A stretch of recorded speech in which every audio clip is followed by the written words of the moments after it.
All right, well, welcome. Today what we're going to do is we are going to use K-maps to develop digital logic circuits, starting from state machines and going all the way through to the final digital logic circuit. So what we're looking at is a state diagram. It's got 4 states labeled 0, 1, 2, and 3, and states change based on the input A or not A. So see we're at the start there with 0. When we have no input, we stay at 0. When we have input A, we move on to state 1. And while we are continuing that input of A, we stay in that dummy state basically at 1. And then at not A, we move to 2. Then while we have not A, we stay at 2. And then on input A, we move over to 3. We stay in input 3, another dummy state at A. And then at not A, we go back to the beginning 0. So the first step in this process is we've got to assign gray code values to the states. And that will become apparent, the reason why we do that, in the next step, developing the truth table. Gray code is a binary scheme that basically assigns values that can transition by the change of 1 bit, meaning we start out here at 0, 0, we can move to the next state 0, 1 by just changing 1 bit. Then we move to 1, 1 by changing another bit, and then finally to 1, 0 by changing that by changing 1 bit. So we need to relabel these states with their gray code values, and that's what we're doing now.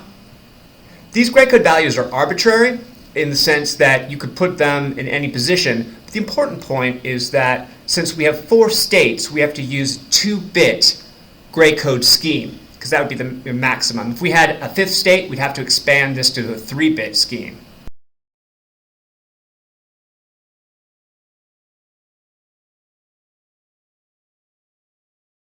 All right, now we've got to develop our truth table.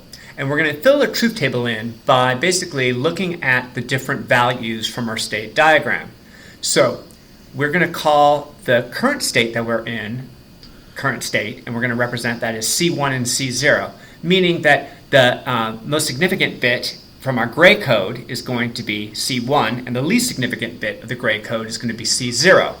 So, for example, in state 2, we've got gray code 1, 0, so C1 would be 1 and C0 would be 0 in that case. And then we have input A. What we're going to do is we're going to represent input A as 1 for true and 0 for false. So every time there's an A input, we will put a 1, and every time there's a not A, we'll put 0. So you can see from starting in the initial state, we've got C1, C0. The current state is 0, 0. And in the case where we have a not A input, we put a 0. And then we, in the dummy state, we see it wraps back around to state 0, 0. And so we call the next state the state that we move to, N1, N0. Following the same system, the most significant bit will be N1, and the least significant bit will be N0. Taking the example of the first state again, we can see that when we have an input of A, we move to state 2, 0, 1. State 1, 0, 1. And so we see the most significant bit is, for the next state is 0, and the least significant bit is state 1. So we just fill in the rest of our truth table following the state diagram.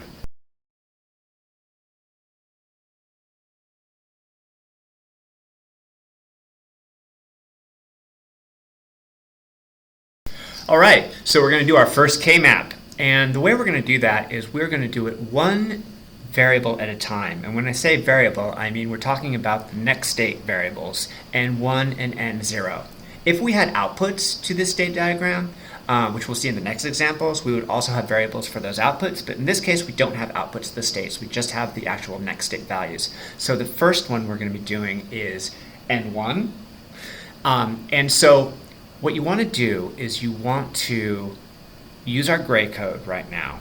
And so it's important to put these values in the correct order. They must be in an order in which only one of the digits changes at a time. So for A, we will be doing a matrix where we have just A down the side of 0, 1 that takes care of itself. For C1 and C0, we're going to be needing to put them in the order of 0, 0, 0, 1, 1, 1, and 1, 0. And that way we guarantee that we're only changing one bit at a time as we move down the matrix. So, all right, once we have our matrix laid out, what we'll be doing is we will be filling in only the squares where we have a 1 in our truth table. This will simplify things and we won't have as much confusion that way because the zeros don't really matter. So we see that in current state 1, 0, at input A, we have a 1 for the value of variable n1. So now that we've got the K-map filled in, the point is we need to circle the largest groups possible. So that means that we can only circle groups that are powers of 2. So 1, 2, 4, 8. In this case, we don't have anything larger than an 8. But you cannot circle groups in a diagonal, and therefore, and you must circle all of the 1s. So the way we've circled these this way has basically maximized everything that we've got in the largest group possible, and that's your goal. And now we write out our expression. This is our simplified expression. What we're doing here is we are reducing this diagram down. And the point is that if you look at the top circled group, the one that is C1, C0, and where C1, C0 is 0, 1, and 1, 1, in this group here, what we see is that we have a constant value for C0. It's 1 in both groups. But we see that the value of C1 changes. It's 0 in the rightmost grouping, and it's 1 in the leftmost grouping. So we can eliminate this from our expression because of the Boolean identity. 1 times 0, in this case, true and false together, ANDed together, is always going, or together is always going to be 1. So we can factor it out of our expression. And that's the whole point of the K-map, really. This is the essential bit right here. We're going to use this fact to eliminate terms out of our equations, which means we're going to have less circuits to build, and that's the whole point. So now we see that in our expression for value n1, for the first group, first term C1, C0, that comes from our vertical grouping, where we have C1, C0, and we've matched A and A naught. So that's our vertical grouping right there in the center. Then for the next expression, C0, A naught, that comes from our topmost horizontal grouping, where we're talking about how we can eliminate that C1 out of that expression. And then for our bottom group, where we've got the changing value of, well, actually our last term, C1A, that comes from the fact that we have C naught is a 1 and a 0 in both instances of that grouping, and so it can be simplified out of the equation. So we're left with the bottom equation, n1 equals C1 C0 plus C0 A naught plus C1A, and that's our simplified expression for variable n1.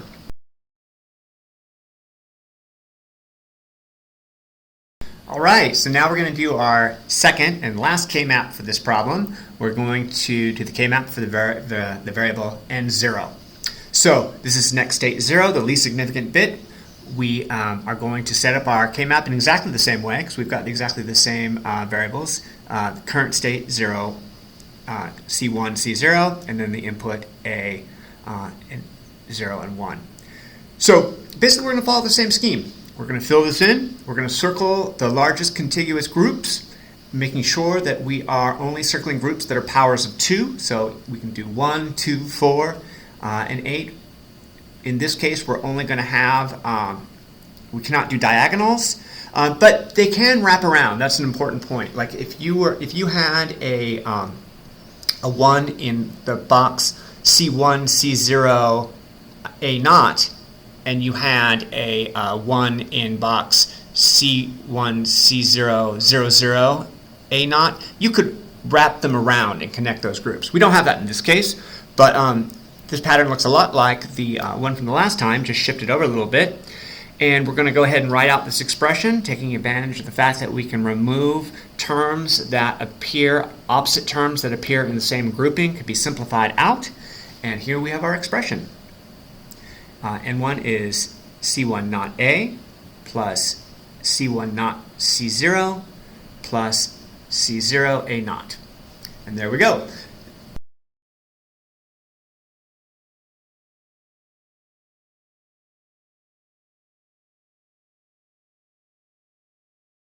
Now we're going to work out our circuit diagram, which is the point of this whole exercise. So here we are going to do a product of sums expression where for every time we've got terms multiplied together, they're going to be in the same AND gate. And every time they're added together, we're going to connect them with an OR gate. So we're going to have 3 AND gates, each with 2 inputs, and then we will have 1 OR gate with 3 inputs that connects them all. This will be the representation of the variable, input variable N1. So you see in the upper AND gate we have C1 and C0. In the second AND gate we have C0 and not A. And then we have, in the final AND gate, we have C1A. Then all we do is connect them all to an OR gate, and we are done. This is the simplified circuit for variable N1.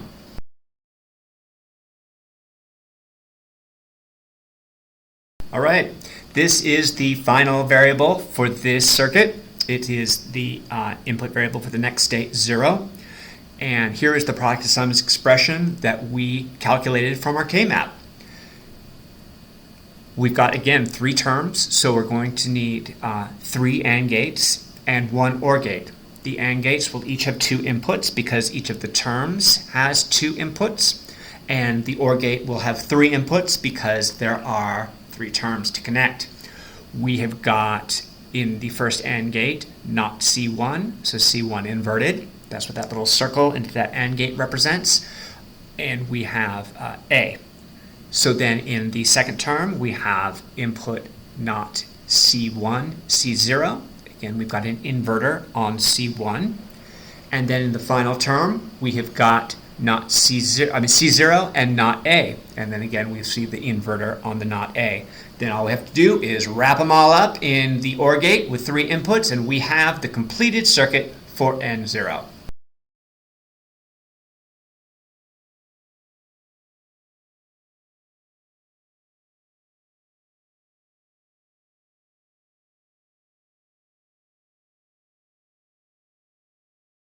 All right, now you survived the first example. We're moving on to the second example. This state machine has outputs, so that will be the difference in this scenario.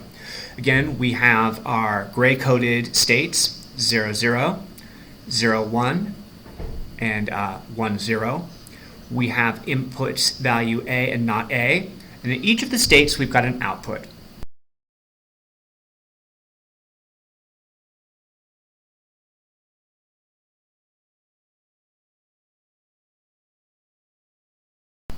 Okay, so we're going to be setting up our truth table the same way we did before, but this time we're also including the output values, which are T, F, and G. Now, it's important to process the order of the outputs at the right time. The outputs occur when we're on the current state. They do not occur once you've moved to the next state. So, for example, when we're in state 0, 0, we have the output of T, because T is the output of that state. When we move from, let's say, 0, 0 to 0, 1, we do not output the value of F once we've moved to the next value. We will again be outputting T because T is the value of the state that we're on. So we fill in our truth table, basically based on our current state, next state scheme, and we include the outputs of the current state at that time by placing a 1 when we have that output, and we don't include the zeros because that just gets confusing. All right.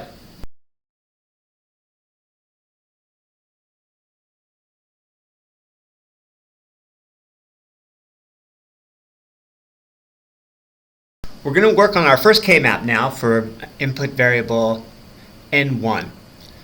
We also have, in this case, don't cares. Don't cares occur when we have gaps in our gray code values. We only have 3 states, and we have a maximum of 4 terms that we can represent with 2 bits. So the last state, 1, 1, is not represented in our state diagram. So this means that it can be used or not used in our group. And so that's where the X's go, where we have don't cares. And we're going to use these don't cares to try to make our contiguous groupings even larger. Now, if the 2 X's were by themselves and weren't next to any 1's, we would not circle them. It would not be appropriate to use them in that case. But since they're right in the middle of all our 1's, we can take advantage of them to make larger groupings.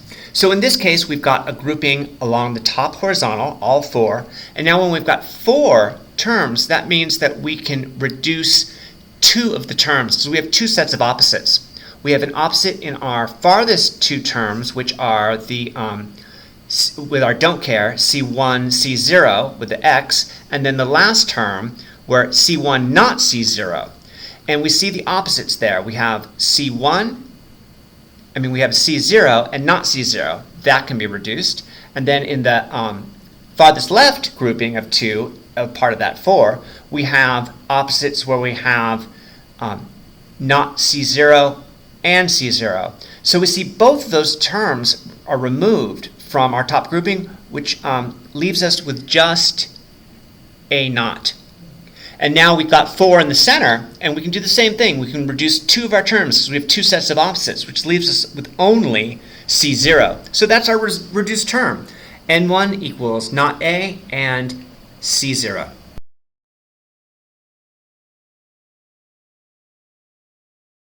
Now we're going to work on our next K-map, which is going to be for the variable N0. In this case, it's kind of the opposite to the last case. Instead of all those groupings we had last time that we could take advantage of, this is kind of like our worst case scenario. We've only got 1, 1 way in the corner over there by itself. We do have 2 don't cares, but see, in this case, they're not next to any of the 1's, so we can't use them.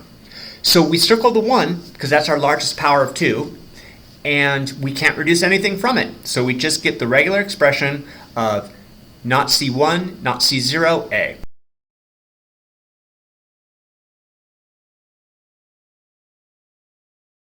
Now we're doing the first K-map for our output variables. This one is on T. This is another worst case scenario because we do not have any groupings other than 1, size 1. Again, we cannot do groupings on diagonals, so even though you can group things that wrap around from the horizontal to the vertical sides, opposite sides, you can't do them diagonally. So here we only circled the 1, and we're left with a non-reduced term, T equals not C1, not C0. Now notice though that we did not include the variable A in this K-map. That's because the outputs do not depend on the input. They only depend on the state you're in. Again, so since the outputs F and G, same as T, don't have any groupings to reduce, we just get the base expression. So here you go.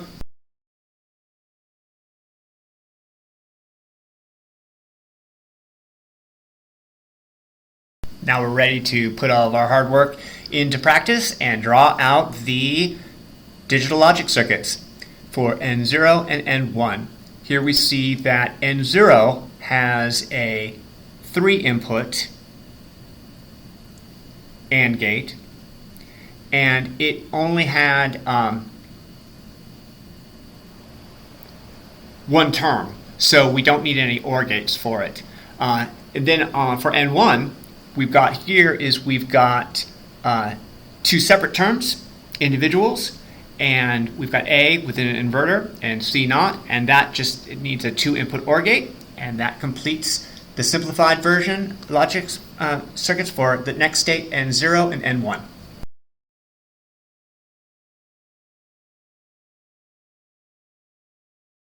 Now what we need to do is to write out the logic circuits for the outputs, which are T, F, and G, and we see that they're not really simplified, but they're not complex anyways to begin with, so they're pretty straightforward. On T we have inverted C1 and C0, so not C1 and not C0 going into a single AND gate. The pattern follows along with F and G, where we've got C1 and not C0 with one AND gate providing F, and then G we get not C1 and C0 with its own AND gate giving us G.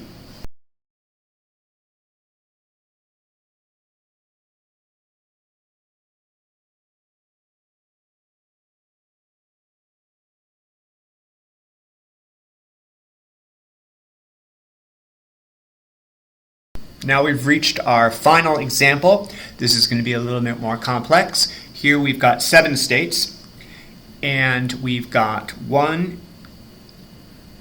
input variable, G, so states changed based on G or not G input, and then we've got a bunch of outputs. We've got X, Y, Z, and W. Now, also something to note about this case, this also has one don't care because the gray code number 6 is not represented. That would be 110. So we'll be taking account of that as we develop our truth table next.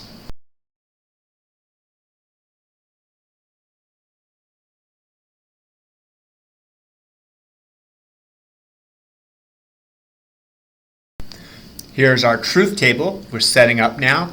We've got our current state, which is now represented with 3 bits. We have to use 3 bits because we had 7 states. So basically 3 bits can accommodate the maximum of 8 numbers, 8 states. And so we've got 7, which means we have one don't care, which will be the number 110. So remember to take account of that. We've set it up again. We've got our current state. We've got our input variable G. And then we've got our next state values, most significant bit N2, then N1 and N0. We've got 4 outputs. We've got X, Y, Z, and W. We're only going to put 1s in for the output where they exist. That way, it keeps our table a little bit leaner and cleaner. We go ahead and we fill it in, and there you go.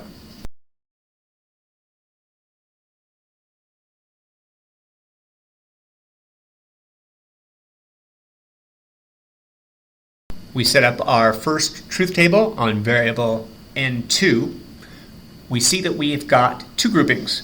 One of the farthest vertical, which is a grouping of 4. Notice that we do not include the don't cares this time, because if we did, that would be a grouping of 6, and we can only use powers of 2. So 6 is not a power of 2, and so we go for the largest power of 2 we can, which is 4.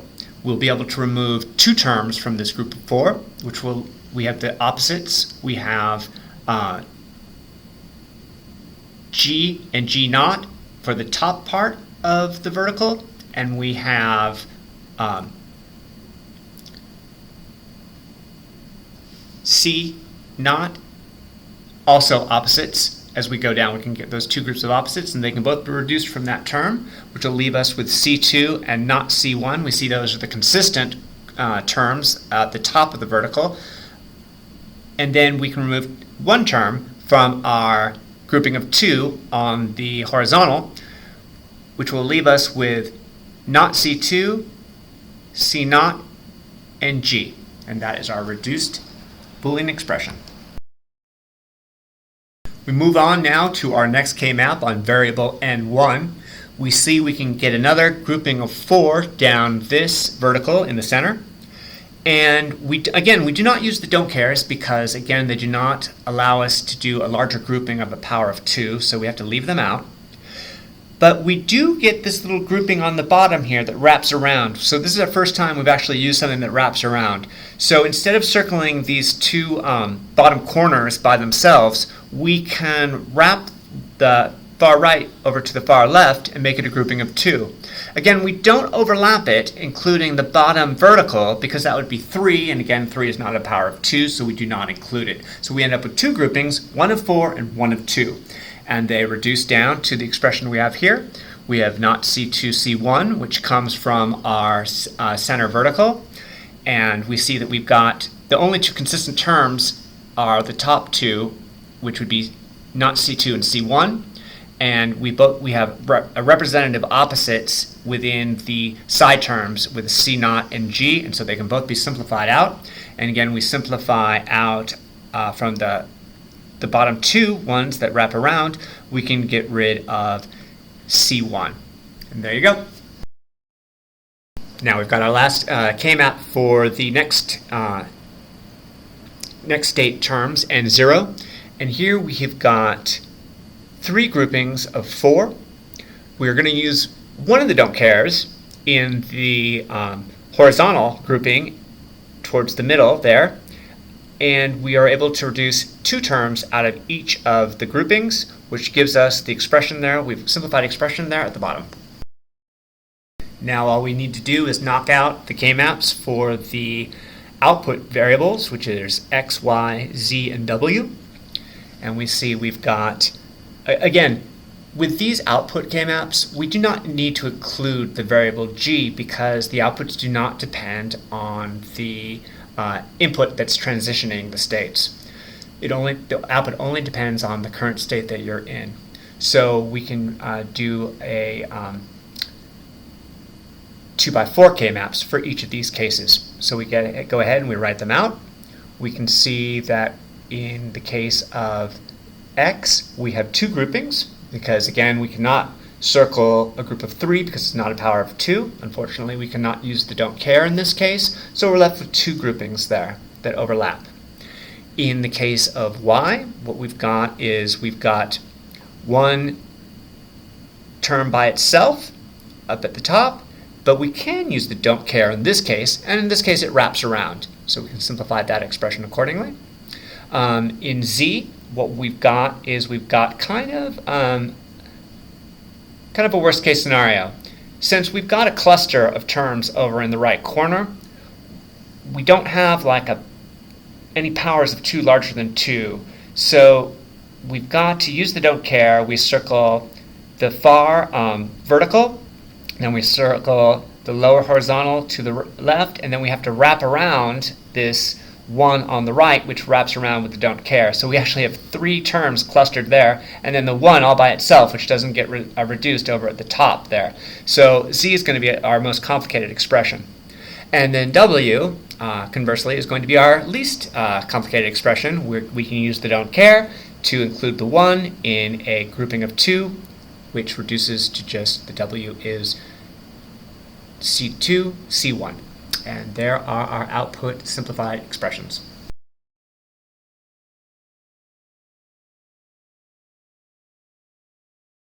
Now we're ready to do the digital logic circuits for our reduced expressions. Here is the logic circuit on variable n1.